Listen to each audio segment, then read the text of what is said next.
그 말도 일리 있어요. 근데 저는 그렇게 이제 제가 이제 물어봐 놓고 그렇게 내가 설명을 해주고 지금 문재인 정부 경제 성적표가 나쁜 이유는 딱 두 가지다. 첫째는 뭐냐면은 이명박 박근혜 정부가 뭘 잘못했는지 경제 분야에 있어서 뭘 잘못했는지를 규명해내지 못하고 규명해내지 못하니까 바로잡지도 못하고 그런 상태에다가 이 짝퉁 소득주도 성장 정책 제가 정확하게 명명하면은 소득 감축 경기 후퇴 정책을 펼치기 때문에 이명박 박근혜 정부보다 이 문재인 정부의 성적표가 더 나쁘다. 두 가지죠. 앞에서 말씀드린 대로 이명박 박근혜 정부의 경제 정책 실패를 규명해내지도 바로잡지도 못한 데다가 이 짝퉁 소득주도 성장 정책, 소득 감축 경기 후퇴 정책을 펼치다 보니까 더 이명박 박근혜 때보다 지금 문재인 정부의 경제 성적표가 성적이 더 나쁘지 않느냐. 이제 그렇게 보는 거죠. 뭐 이제 이게 이제 그 문재인 대통령이 소득주도 성장에 대해서 보완책을 지시했잖아요. 10일 날 보완책을 지시하면서 무게중심을 이제 혁신 성장으로 이제 돌리는 듯하게 이렇게 그런 취지의 말씀을 하셨어요. 조금씩 그 방향으로 가고 그렇게 있어요. 했어요. 그래서 제가 오늘 아침에 제가 우리 민주평화당 최고위 모두 발언에서도 그런 이야기했죠. 뭐 이걸 그 소득주도 성장 정책을 보완해가지고 되겠는가 이거. 이 정책은 내가 볼 때는 빨리 폐기하는 게 맞다. 고쳐서 쓸 게 있고 도저히 고칠 수 없는 버려야 할 것이 있는 건데 지금 문재인 정부가 내세우고 있는 그 소득주도 성장은 이건 완전히 잘못된 정책이기 때문에 버려야 한다. 이것은 버려야지 뭐 보완을 그런 수준의 정책이 아니다. 왜 그러냐면은 이게 짝퉁이라고 제가 아까 소득주도 성장 정책을 비판을 아주 힐난을 한 건데 지금 현재 문재인 정부의 소득주도 성장 정책으로 내세울 수 있는 게 그 인위적이고 정책적인 일자리 창출 정책, 그 다음에 근로시간 감축 정책, 그 다음에 최저임금 인상, 뭐 그런 한 세 가지 정책이 대표적이에요. 지금 문재인 정부가 내세우고 있는 소득주도 성장 정책은 인위적이고 정책적인 일자리 창출 정책. 일자리 만들면 소득이 늘어난다는 거죠. 그 다음에 이제 최저임금 인상.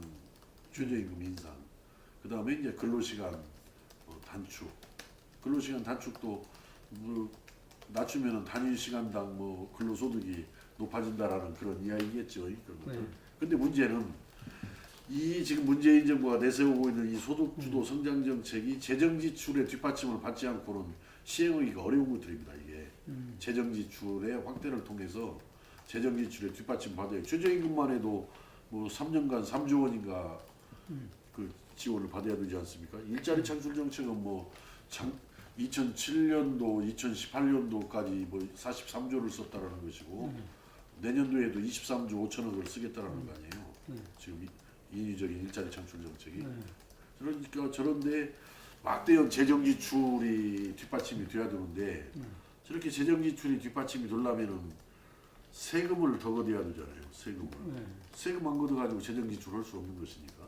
그러면은 재정 지출로 뒷받침하기 위해서 세금을 더 걷으면은 국민들의 가처분 소득은 더 떨어진다. 국민 소득주도 성장이라고 하면서 국민들의 가처분 소득은 오히려 더 낮춰버리는 거죠. 세금을 재정 지출에 충당하기 위해서 세금을 더 걷으니까. 근데 세금이 더 걷어졌잖아요.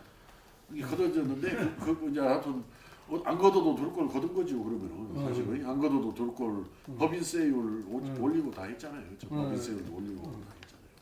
그러니까 그렇게 되니까 오히려 가처분 소득이 줄어들었단 말이에요. 소득주도 성장 정책을 펼치기 위해서 재정 지출을 확보하기 위해서 세금을 더 걷으니까 가처분 소득이 줄어들었고 가처분 소득이 줄어드니까 당연히 소비가 감소하고 소비가 감소하니까 당연히 기업의 경영 수지가 악화가 되고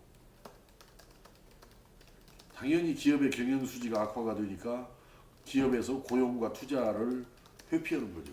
고용과 투자를 회피하는 거죠. 그러니까 고용과 투자를 회피하니 일자리 문제가 더 열악해지는 거고 소득은 더 감소해 가는 것이고 소득은 더 감소해 가는 것이고 이게 악순환으로 빠지는데 저는 그래서 이 소득주도 성장 정책은 이름도 잘못 지은 것 같고 그 내용도 이게 소득주도 성장 정책이 아니고 앞에서 말씀드린 소득 감축 경기 후퇴 정책이고 그래서 이거 하루 빨리 폐기를 해야 돼요. 이거 하루 빨리 폐기해야 되고. 대선 캠페인 슬로건으로는 적절했다 이런 말을 하더라고. 그러니까 근데 그걸 맞아요. 소득주도 성장 정책. 이제 이걸 해야 되고 문제는 여기만 한다고 되는 게 아니고 이거 폐기하는 것은 아무런 이제 적극적인 대책은 아니니까 이명박 박근혜 정부 때 잘못했던 경제 정책에 그 잘못했던 경제 정책을 바로잡아야 하는데 왜 그러면 이명박 박근혜 때 저 경제가 저게 나빠졌는가 보면은 제가 그때 19대 때 대정부 질문을 그때 황교안 총리 때니까 박근혜 정부 때죠. 왜 이렇게 경제가 나빠졌냐? 이명박 정부 들어와가지고 또 박근혜 정부 들어와서 왜 이렇게 경제가 나빠졌냐 그러니까 대답이 유일하게 하나입니다. 세계 경제가 안 좋아서 그렇습니다.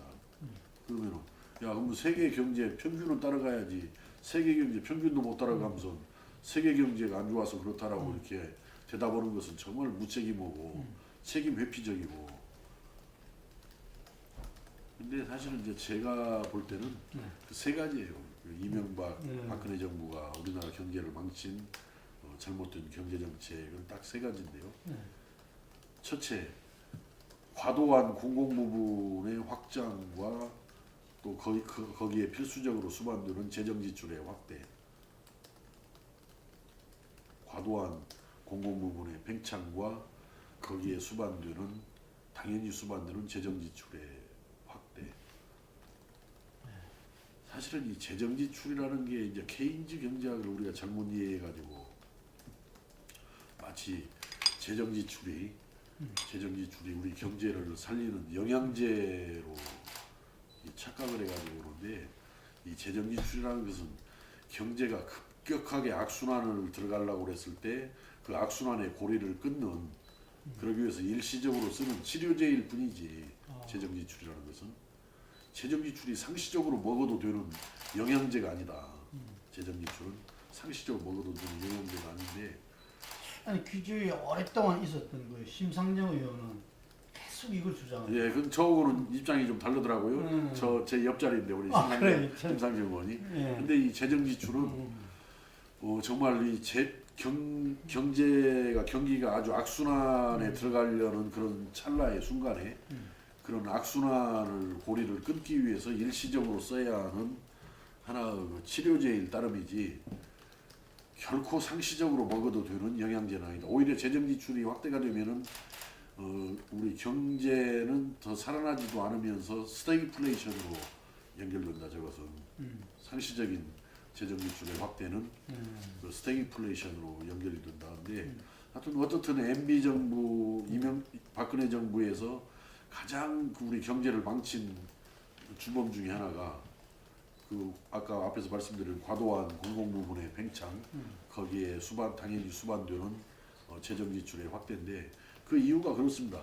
이 공공 부분의 지출은 그 생산성이 낮아가지고 민간 부분이 투자하기를 꺼려운 분야에 쓸 수밖에 없는 거거든요.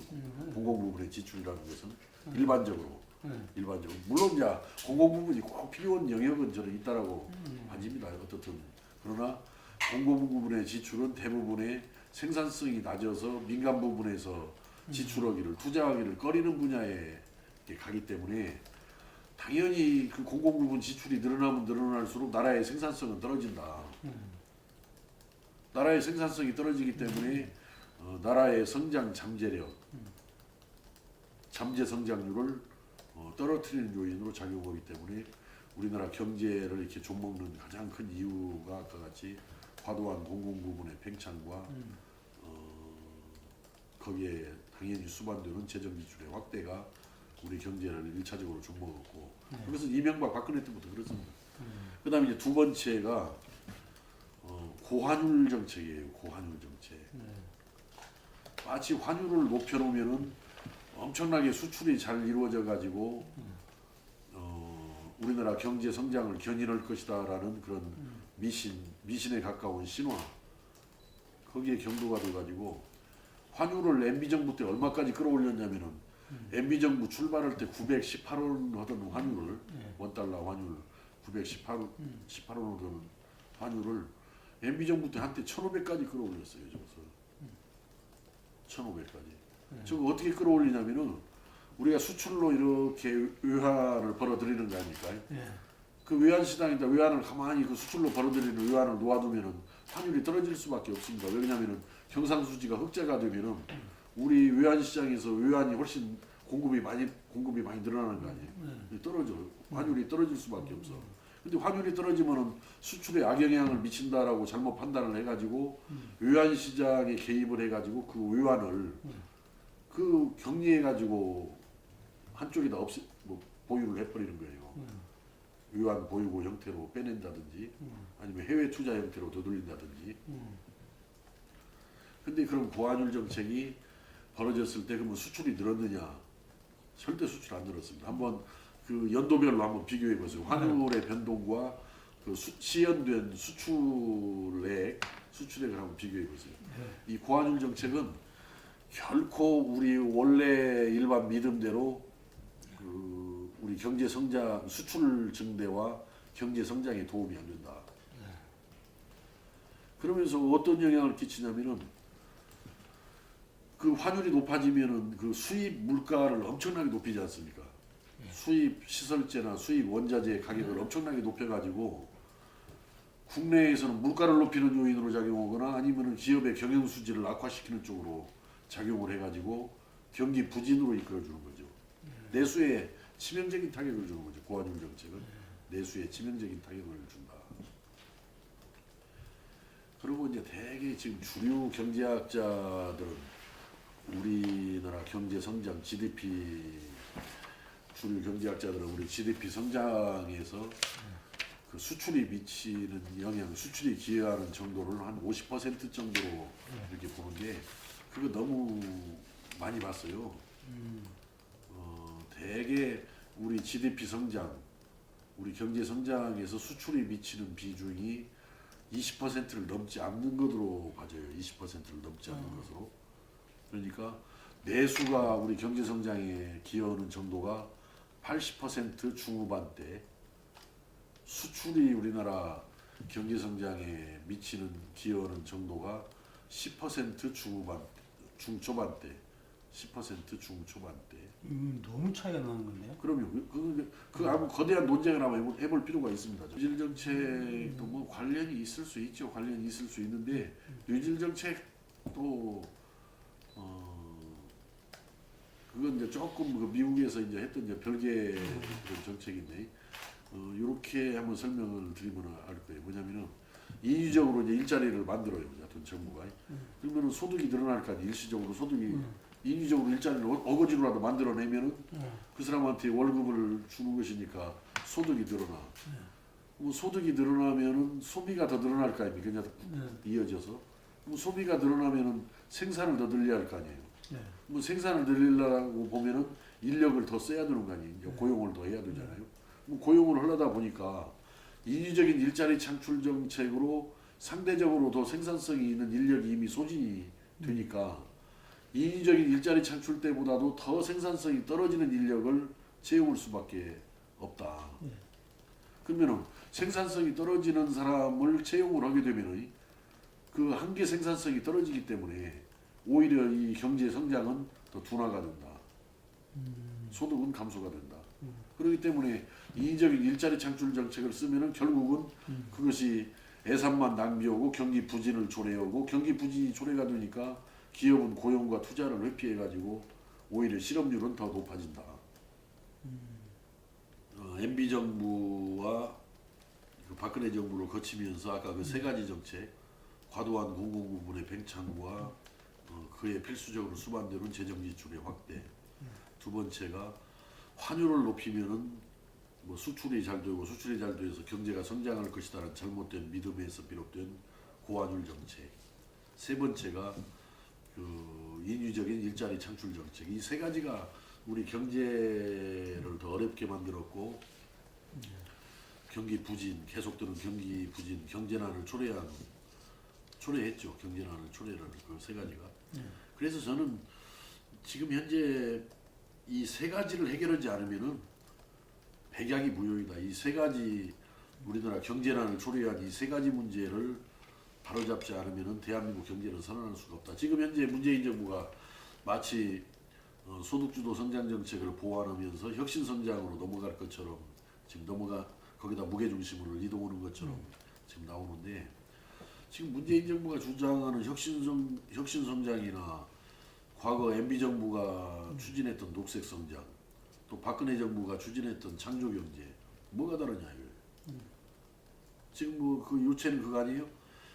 규제를 혁파하고 기술을 혁신해 가지고 혁신 성장으로 가겠다라는 거 아니에요? 규제 혁파, 기술 혁신을 통해서 혁신 성장으로 가겠다는데 그건 뭐 MB 정부 때 녹색 성장도 마찬가지 개념이었고 박근혜 정부의 창조 경제도 마찬가지였다. 근데 왜 이게 녹색 성장, 창조 경제가 왜 성공하지 못했고 왜 문재인 정부가 내세우는 혁신 성장이 성공하지 못할 것이냐라고 보냐면은 경기가 부진한 상태 속에서 아무리 규제를 완화해 준들 아무리 기술을 혁신한들 이거 투자하면은 망할 게 뻔한데 별로 이렇게 사업이 잘 되지 않을 게 뻔한데 이 도산할 가능성이 있는데도 투자할 사람 없거든요. 아무리 규제를 풀어주고 아무리 기술을 혁신해줘도 이거 투자해가지고 사업이 될 것 같지가 않은데 거기다가 투자하는 기업인들은 없다. 이게 일반론적인 이야기입니다. 일반론적인. 그렇기 때문에 저는 혁신 성장을 내세우는 것도 이제 고육지책으로 MB 정부 때 녹색 성장이나 박근혜 창조 경제와 마찬가지로 뭐 그렇게 생각해 볼 수 있는데 경기 부진 자체를 근본적으로 해소하는 노력을 하지 않은 채 혁신 성장의 노력을 아무리 해봤자 효과가 없을 것이다. 백약이 무효일 것이다. 핵심은 이겠네요, 그러면. 예? 핵심은 핵심은 경제난의 원인을 먼저 아까 세 가지 경제난의 원인을 해소하지 않는 한 혁신 성장을 아무리 들고 나와서 외쳐도 정말 규제개혁 어려운 일이지만은 규제개혁 제대로 해내고 또 기술혁신 R&D 투자해서 기술혁신 제대로 해낸다 하더라도 그게 하나의 그 필요 조건이지 혁신 성장을 위한 필요 충분 조건은 그동안의 이 경기 부진을 초래한 이 경제난의 원인을 걷어내는 거. 그 걷어내지 않으면은 제 아무리 규제 혁파하고 기술 혁신을 해도 이 경제를 살려내기 어렵다. 혁신 성장이 성공하기 어렵다. 이렇게 봐지는 거죠. 그럼 이 세 가지를 걷어내는 세 가지가 가장 공공 부분, 팽창, 팽창, 고환율 정책, 정책, 인위적인 일자리 창출. 인위적인 일자리 창출. 그러니까 이제 그 세 가지를 그러면 문제니까 해법이 인위적인 일자리 창출 정책은 빨리 그냥 안 하면 되는 거예요. 그거 괜히 예산만 낭비해가지고 그 내년도 예산만 해도 지금 23조 5천억인데 예산안이 그 많은 그 소중한 자원 다 낭비해가면서 그 일자리 효과도 없고 경제만 어렵게 만들고 오히려 실업 잡지도 못하는 실업률을 더 높이기만 하는 인위적인 일자리 창출 정책은 저는 즉시 폐기해야 되고 이 고환율 문제는 그 국제수지 흑자의 범위 내에서는 점진적으로 환율을 낮추어갈 필요가 있다. 지금과 같이 외환시장에서 외환을 격리시켜가지고 뭐 환율을 고환율로 유지해 나가는 이런 쓸데없는 노력을 할 필요가 없다. 그러니까 국제수지 흑자의 범위 내에서 환율을 점진적으로 낮추어 나가는 것이 필요하다. 그 다음에 이제 공공부문 과도한 팽창이나 재정 지출 문제는 정말 줄여야죠. 그거 저는 이번에 그 재정정보원 문제도 다른 차원에서 심각한 고민을 합니다. 재정정보원 문제. 지금 현재는 정부가 저걸 부실 관리를 했냐, 아니면 심재철 의원이 불법 해킹을 했냐, 뭐 이건 이제 수사 하면은 밝혀질 일이고요. 어떻게든 뭐 심재철 의원이 불법 해킹을 한 건지, 뭐 정부가 잘못 관리를 한 건지. 근데 그것보다도 원래 저거 LG인가 어디에서 위탁해서 관리했었다고 하더라고요. 저 재정정보원의 정부 재정 자료를 LG에다 위탁해서 관리했다고 그런가? 그걸 2016년에 만들었지 않습니까? 저걸 2016년에 그때 만들 때 회의록을 국회 속기록을 보니까 야 민간에서 잘하고 있는 걸 왜 공공기관에다가 이렇게 맡기려고 그러냐, 공공기관을 설립해서 맡기려고 그러냐 그러니까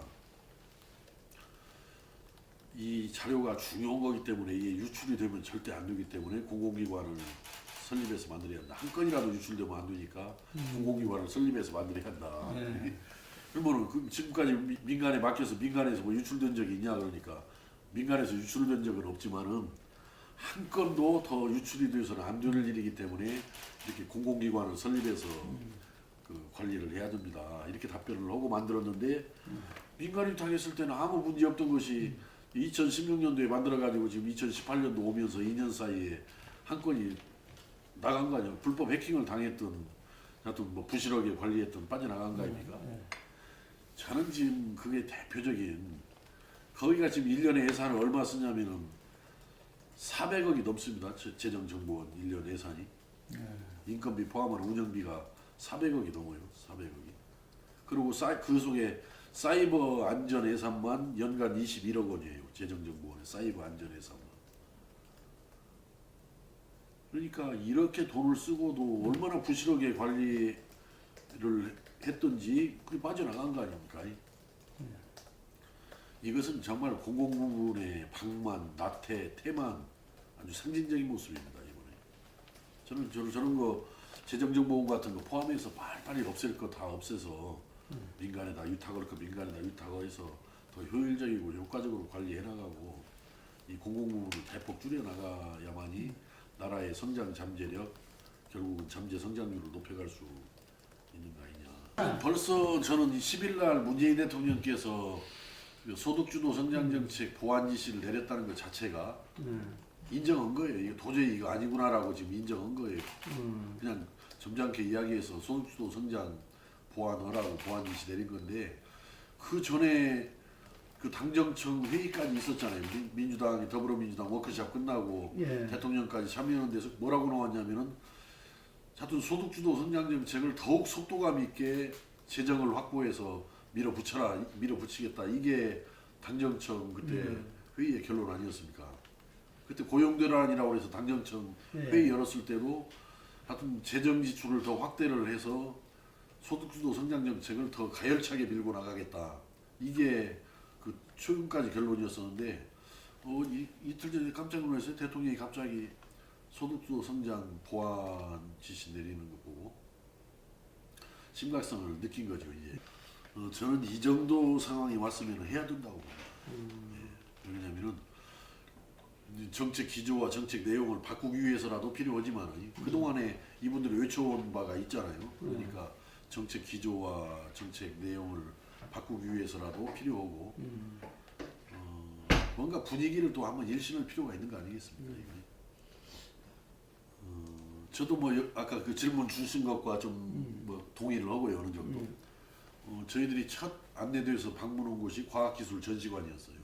첫날 평양에서 저희들 이번에 14선언 11주년 기념식에 첫 방문한 곳이 그 과학기술 전시관이었는데 야, 이 사람들 이거 보통이 아니구나 이거.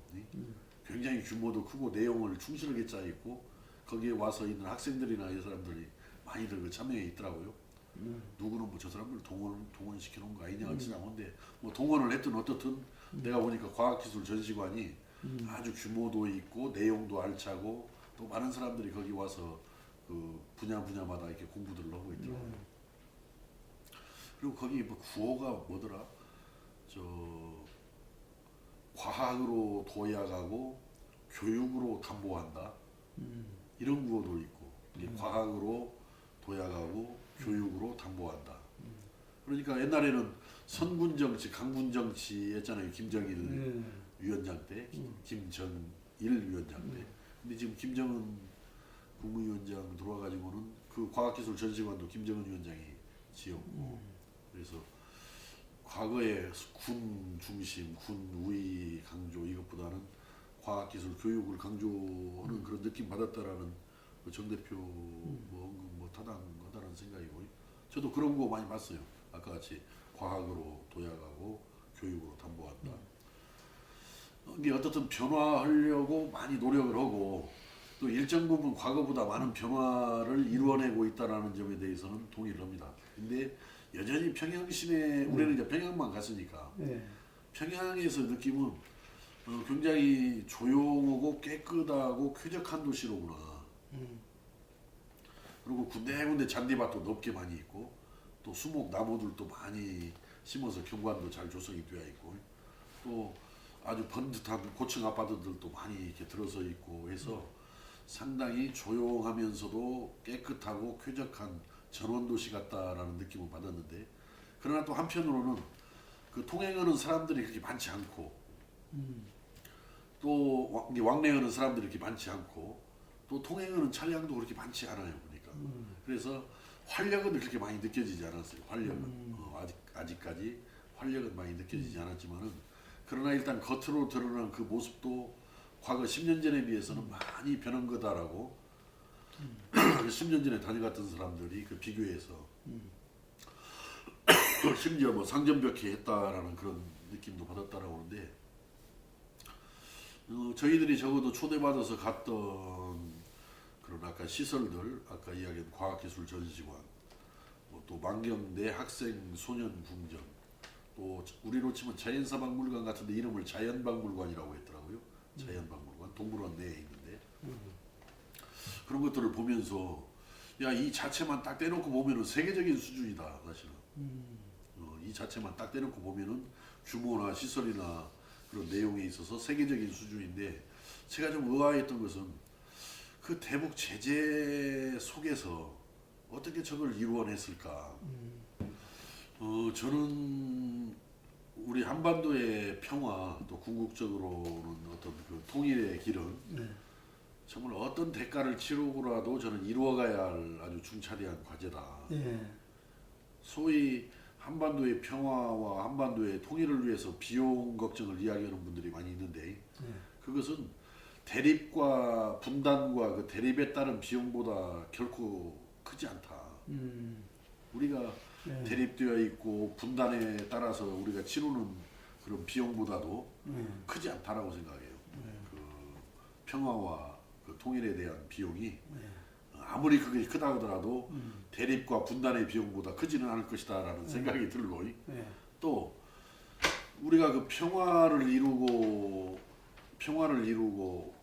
또 통일을 이루기 위해서 정말 어떤 굴욕이나 체면 손상도 우리는 감내해야 한다고 생각합니다.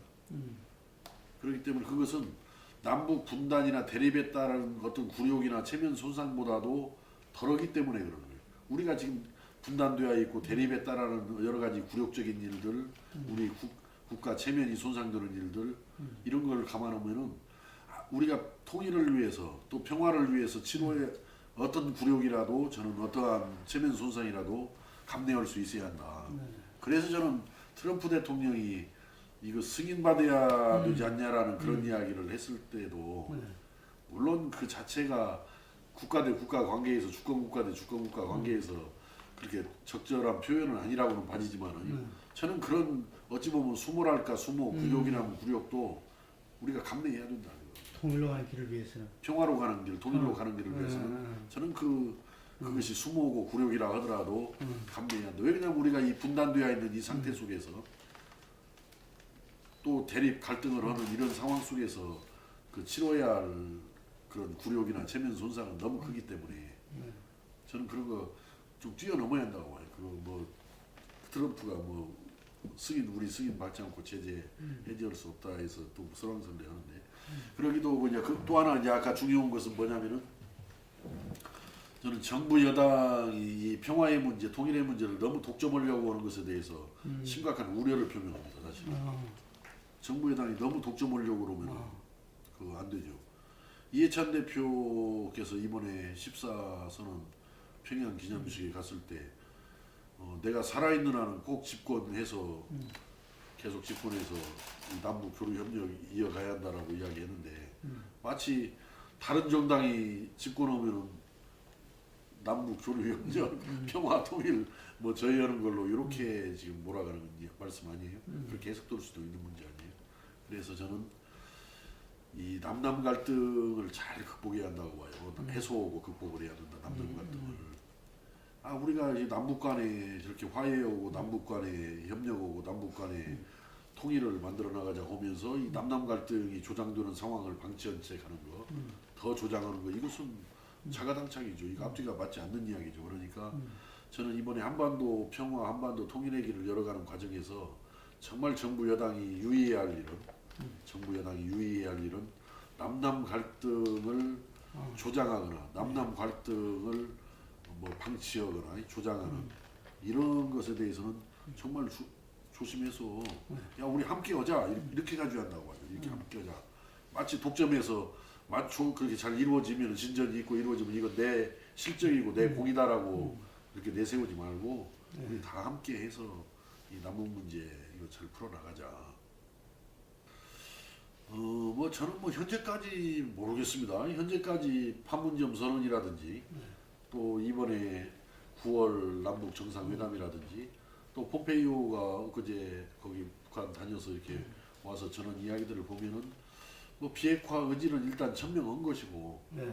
또 실질적으로 지금 보여주겠다라는 사찰도 일부 수용하겠다라는 거 아니에요 지금 사찰도? 이전과 달리 또 북한 사람들한테 다 알리잖아요. 예. 그게 그래서 이전하고 저는 뭐 틀린 거죠. 현재로서는 그 사람 속은 끝까지 들어가서 뒤집어 볼 수는 없는 일이지만은 네.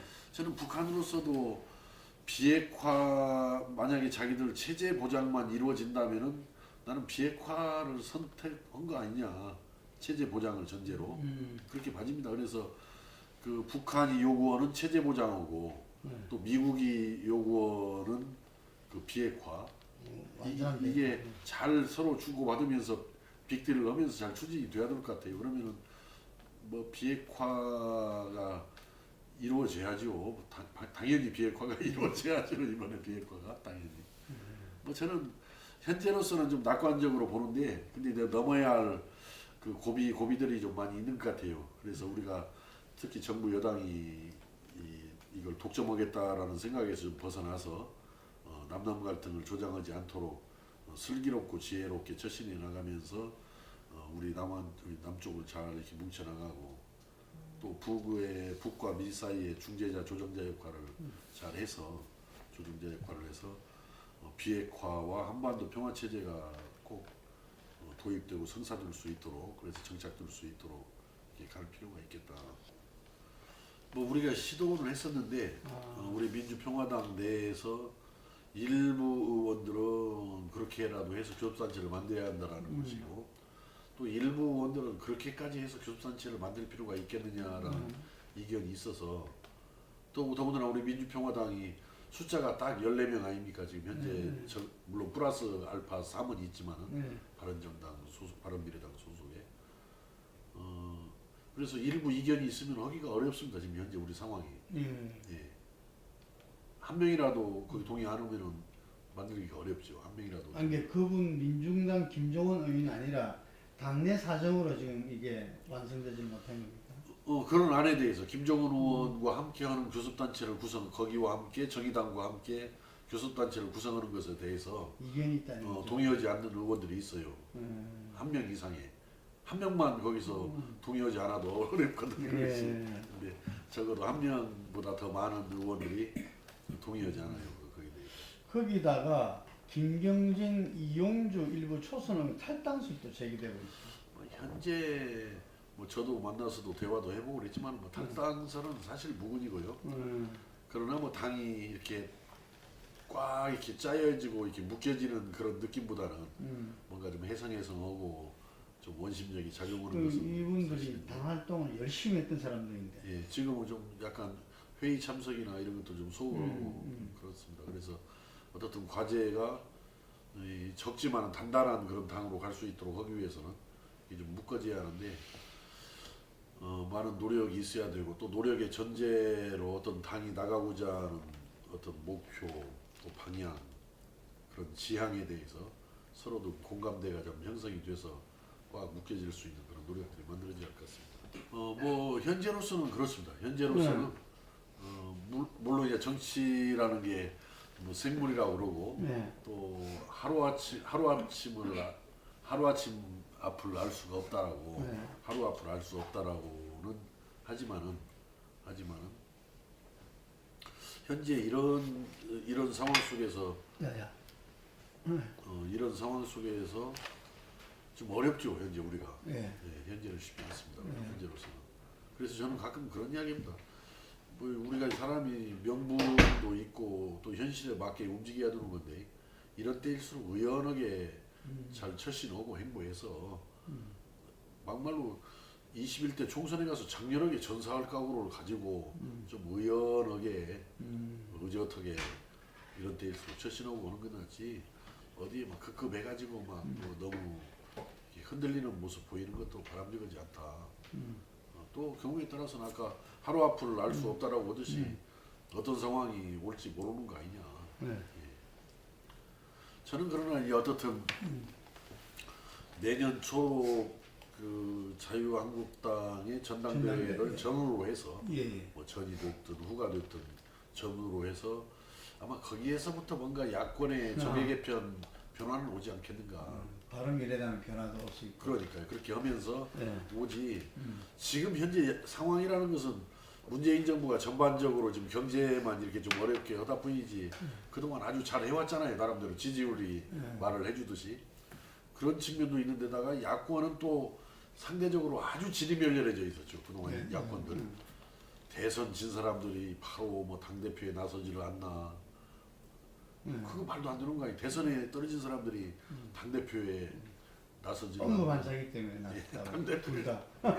나서지를 않나. 옛날 같으면 대선 떨어지면 다 어디 가서 적어도 1년이든 얼마든 그렇죠. 좀 어디 자수하고 뭐 공부도 좀 하고 뭐 이러고 그것도 오나들이 다 그랬는데. 예. 근데 이건 대선 떨어진 사람들이 전부 전면에 나와서 당대표 맡고 또 뭐 일부는 뭐 서울시장까지도 출마도 하고 네. 예. 그래가지고 야권이 아주 지리멸렬해져 있죠. 야권이 사실은 지리 막 당대표 맡아가지고 홍준표 대표 같은 경우는 막말하고 오히려 이게 국민들한테 다 거부감만 주었지 박수 받지는 못했잖아요. 일반적으로 비관적입니다만은 지금 모르겠어요. 저기 그 김병준 비대위원장 뭐 저기에 뭐 전원책 뭐 그 조광특위 위원 뭐 이런 등등이 이제 그 보수 세력의 개혁을 지금 시도해갔다는 거 아니에요? 네. 보수 재편을 하겠다는 거 아니에요? 저기가 이제 얼마나 잘 하는지는 모르지만은 제대로 못 오면은 저 거기도 별로 이렇게 많은 점수 받기 어려울 수도 있어요. 사실은 제대로 반성하고 제대로 좀 정비하지 않으면은 저는 이쪽에 소위 그 진보라고 하는 쪽도 지금 경제 문제가 이렇게 심각하기 때문에 경제 문제가 상당히 이렇게 심각하기 때문에